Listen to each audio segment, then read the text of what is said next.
मेराज की हदीस पढ़ रहा था। जब आप सल्लल्लाहु अलैहि वसल्लम मक्का में मौजूद थे तो उनके घर की छत खुली, हज़रत जिब्राइल अलैहिस्सलाम आए, उनका सीना खोला, जमजम के पानी से धोया, फिर सोने में हिकमत और ईमान लेकर आए, उनके सीने में डाला और फिर सीना बंद किया और फिर जन्नत की तरफ उनको ले गए।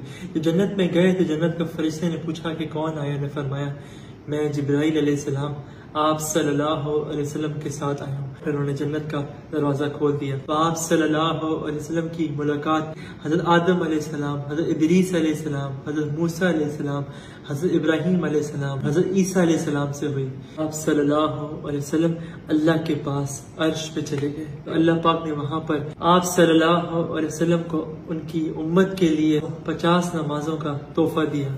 जब आप सल्लल्लाहु अलैहि वसल्लम नीचे आ रहे थे तो हजरत मूसा अलैहिस्सलाम से मुलाकात हुई। हजरत मूसा अलैहिस्सलाम ने पूछा, ए नबी, अल्लाह पाक ने आपको क्या तोहफा दिया? फरमाया अल्लाह पाक ने मुझे 50 नमाजें दी हैं। हजरत मूसा अलैहिस्सलाम ने फरमाया कि आपकी उम्मत इन नमाजों को नहीं पढ़ पाएगी, उनके लिए मुश्किल होगी। तो आप सल्लल्लाहु अलैहि वसल्लम फिर से अल्लाह पाक के पास गए, फिर आते गए, जाते गए, आए फिर गए, आखिर में 5 नमाजें रह गई। तो आप सल्लल्लाहु अलैहि वसल्लम हजरत मूसा अलैहिस्सलाम के पास आए तो उन्होंने फरमाया कि अब कितनी नमाजें? ने फरमाया अब 5 नमाजें हैं जिनका सवाब अल्लाह पाक 50 नमाजों का देंगे। तो हज़रत मूसा अलैहि सल्लम ने फरमाया कि इनको कम करवा लें, आपकी उम्मत नहीं पढ़ पाएगी।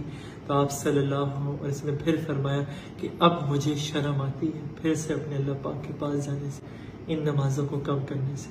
फजर, ज़ोहर, असर, मगरिब, इशा, इन नमाजों को कायम करें और बगैर हिसाब किताब के जन्नत में दाखिल हो जाए।